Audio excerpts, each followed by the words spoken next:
ప్రజలందరికీ నమస్కారం. Supreme court ప్రధాన న్యాయమూర్తి బిఆర్ గవాయిపై జరిగిన దాడిని ప్రజలందరూ ప్రశ్నించాలి. సుప్రీం కోర్టు ప్రధాన న్యాయమూర్తిపై ఒక దళిత బిడ్డపై అంబేద్కర్ గారు రాసిన రాజ్యాంగంలో ఉంటూ ఈరోజు అంబేద్కర్ గారి దళిత బిడ్డపై ఈరోజు దాడికి పాల్పడిన విషయం అందరికి తెలిసిందే.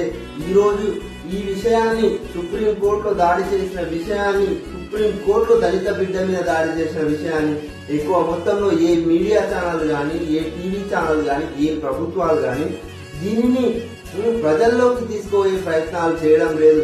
మరి ఈ మీడియా ఛానళ్లను వెనక్కి గుంజే ప్రభుత్వాలను ఈరోజు మనం ప్రశ్నించాలి.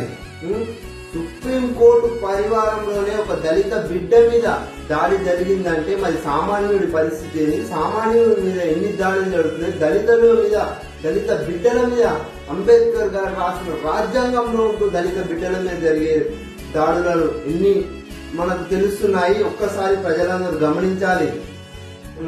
ఈ రోజు మనకు వచ్చిన సమస్య వస్తే, ఒక దళితునికి వచ్చిన సమస్య వస్తే మన దగ్గరలో ఉన్న కోర్టుకు కానీ, లేకపోతే హైకోర్టుకు కానీ, అక్కడ కాకపోతే సుప్రీం కోర్టుకు కానీ పోయే పరిస్థితి ఉంది. మరి సుప్రీం కోర్టులోనే దళిత బిడ్డ మీద సుప్రీం కోర్టు ప్రధాన న్యాయమూర్తి మీదనే ఈరోజు దాడికి జరిగితే మరి ఈ సామాన్యుడి పరిస్థితి ఏంది? ఒక్కసారి ప్రజలు ఆలోచించాలి. ఈ రాబోయే తరాలకు ఈ సుప్రీం కోర్టులో గాని, సుప్రీం కోర్టు పరివారంలో దాడులు చేస్తే, ఒక దళితుల మీద దాడులు చేస్తే, ఒక దళిత బిడ్డ మీద ఎవరైనా దాడులు చేస్తే, ఒక న్యాయమూర్తుల మీద దాడులు చేస్తే, న్యాయవాదుల మీద దాడులు చేస్తే ఏ విధంగా శిక్షిస్తామో అని రాబోయే తరాలకు ఈ శిక్షణ ఒక స్ఫూర్తిగా ఉండే విధంగా ఈరోజు దాడులు చేసిన వ్యక్తులను కఠినంగా శిక్షించాలని మా తరపు నుంచి కోరుకుంటున్నాం. ప్రజలందరూ ఈ విషయాన్ని గమనించాలి. ప్రజలందరూ ఈ విషయాన్ని తెలుసుకోవాలి.